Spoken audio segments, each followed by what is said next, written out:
మా ఏళ్ళు పెట్టి మా కన్ను పడవాలని.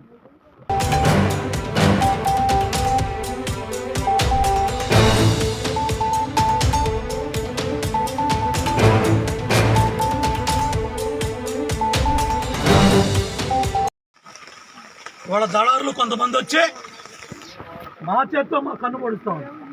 మా ఏళ్ళు పెట్టి మా కన్ను పడవాలని.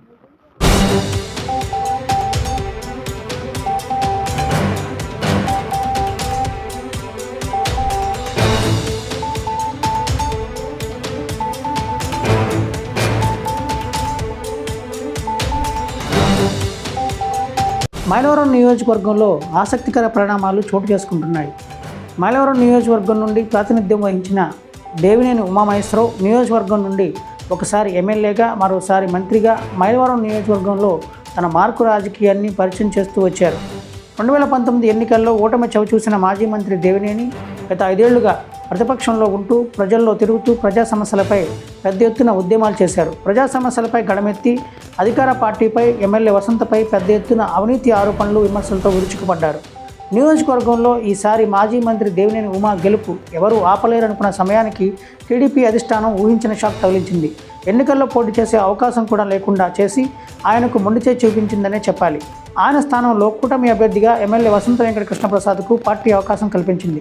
తెలుగుదేశం పార్టీకి అత్యంత కీలకమైన నియోజకవర్గాల్లో మైలవరం నియోజకవర్గం కూడా ఒకటిగా ఉంది. అలానే తెలుగుదేశం పార్టీ చాలా బలంగా ఉన్న నియోజకవర్గాల్లో ముందు వరుసలో ఉంది.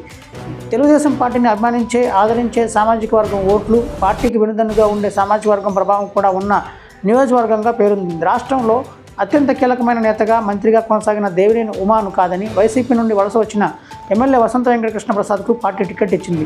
దేవినేని ఉమాను కాకుండా వసంతకు టికెట్ ఇవ్వడంపై మొదట్లో వ్యతిరేకత వ్యక్తమైనప్పటికీ కాలక్రమేణా వసంతకు మద్దతు పెరుగుతూ వచ్చింది. ఈ నేపథ్యంలో ఎమ్మెల్యే వసంత గెలుపు అనివార్యమని వార్ వన్ సైడ్ అనే నిర్ధారణకు వచ్చిన పరిస్థితి ఉంది. ఇలాంటి పరిస్థితుల్లో అధికార వైఎస్ఆర్సీపీ సంచలన నిర్ణయం తీసుకుని సామాన్యుడు బీసీ అభ్యర్థి సన్నాల తిరుపతిరావును కూటమి అభ్యర్థికి పోటీగా నిలబెట్టింది. మొదట్లో సామాన్యుడు గెలుపుపై సొంత పార్టీ నేతలు కూడా అనేక అనుమానాలు, సందేహాలు వ్యక్తం చేసిన నేపథ్యంలో గెలుపు కష్టమైన సంకేతాలు వచ్చాయి. కానీ అనూహ్యంగా సామాన్యుడు ప్రజల్లోకి వచ్చేశారు. గెలుపు తమదేనని బలంగా నమ్మిన టీడీపీ శ్రేణులకు ఊహించిన సవాల్ చేస్తూ సామాన్యుడు ఎన్నికల ప్రచారం కొనసాగించారు. రాష్ట్రంలో వైసీపీ ప్రభుత్వం అమలు చేసిన సంక్షేమ పథకాలతో పాటు ఎస్సీ, ఎస్టీ, బీసీ, మైనారిటీల బలం సామాన్యుడికి అండగా అదనపు బలంగా నిలిచింది. మైలవరం నియోజకవర్గంలో ఎమ్మెల్యేగా 5 సంవత్సరాలు పనిచేసిన వసంత వెంకట కృష్ణప్రసాద్ ప్రజల్లో మంచి గుర్తింపు సంపాదించుకున్నారు. కరోనా సమయంలో విశేష సేవలు అందించి ప్రజానేతగా చెరగని ముద్ర వేసుకున్నారు.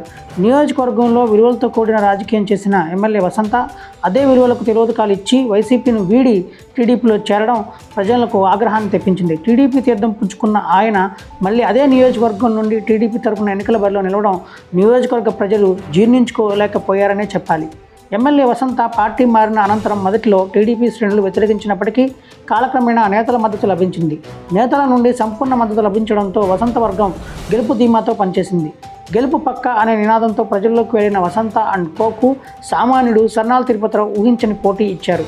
ఎన్నికల సమయంలో జరిగిన పోలింగ్ సరళి, వైసీపీ అధినేత ముఖ్యమంత్రి వైఎస్ జగన్మోహన్ రెడ్డి అనుసరించిన విధానాలు, సామాజిక లెక్కలు పరిశీలన చేసిన టీడీపీ పునరాలోచనలో పడినట్లు కనిపిస్తుంది. గెలుపు పక్క అంటూ ఓవర్ కాన్ఫిడెన్స్తో పనిచేసిన ఎమ్మెల్యే వసంతకు నమోదైన ఓటింగ్ శాతంతో ఎలాంటి ఫలితం రాబోతుందో అనే అంశంపై ఉత్కంఠగా మారింది. బీసీ సామాజిక వర్గం ఓటర్లు అధికంగా ఉన్న నియోజకవర్గం కావడం, అలానే బీసీ యాదవ సామాజిక వర్గ ఓటర్లు గణనీయంగా ఉండడం కూడా అధికార వైసీపీకి కలిసొస్తుందని అంచనాలు వేస్తున్న పరిస్థితులు ఉన్నాయి.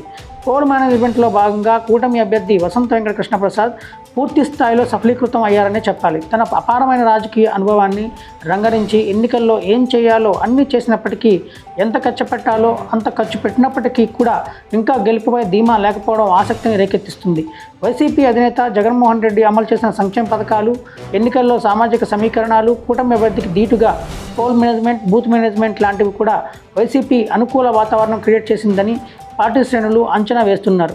మాజీ మంత్రి దేవినేనికి టికెట్ ఇవ్వని నేపథ్యంలో ఆయన కూడా ఎన్నికల సమయంలో పెద్దగా ప్రచారంలో పాల్గొనకపోవడం కూటమి అభ్యర్థికి కొంత మైనస్గానే పరిగణిస్తున్న పరిస్థితి ఏర్పడింది. కూటమి అభ్యర్థి ఎన్నికలకు 3 నెలల ముందే పక్కా ప్రణాళిక ప్రకారం తెర వెనుక రాజకీయం చేస్తూ ఎన్నికలకు సర్వం సిద్ధం చేసుకుని మైలవరంలో టీడీపీతో తన రాజకీయ ప్రయాణాన్ని మొదలుపెట్టారు. రాజకీయంగా ఎన్ని ఎత్తుగడలు వేసినా, ఎన్ని పాచికలు పారించినా అంతిమ తీర్పు ప్రజలదే కావడంతో ఇప్పుడు ఎలాంటి ఫలితం వస్తుందనేది తేల్చుకోలేక కూటమి పార్టీ నేతలు తలలు పట్టుకుంటున్నారట. మైలవరంలో రాజకీయంగా మొదటిసారి నిరుపేద కుటుంబం నుండి వచ్చిన సర్నాల తిరుపతిరావును నియోజకవర్గ ప్రజలు ఆదరించారని, పేదవాడికి పెత్తందారికి వ్యవస్థకు మధ్య జరిగిన ఎన్నికల సమరంలో అంతిమంగా విజయం పేదవాడిదే వరుస్తుందని వైసీపీ నేతలు అంచనా వేస్తున్నారు. గెలుపు మనదే అన్న ధీమాతో పనిచేసిన తెలుగు తమ్ముళ్లకు ఈ పరిణామాలు అన్ని గెలుపు అంచనాలు తలకిందులు చేస్తుందనే ప్రచారం ఊపందుకుంది. మొత్తంగా మైలవరం నియోజకవర్గంలో గెలిచేది శ్రీమంతుడా సామాన్యుడా అన్న చర్చ వచ్చినప్పుడు అతి తక్కువ మెజారిటీతో సామాన్యుడు గెలిచిన ఆశ్చర్యం లేదనే వాదన బలంగా వినిపిస్తుండడం విస్మయానికి గర్చిస్తున్న అంశం. మెజారిటీ పక్కన పెట్టి కూటమి గెలుపు మాత్రం తథ్యమని టీడీపీని చెప్పడం కూడా ఆశ్చర్యాన్ని కలిగిస్తుంది.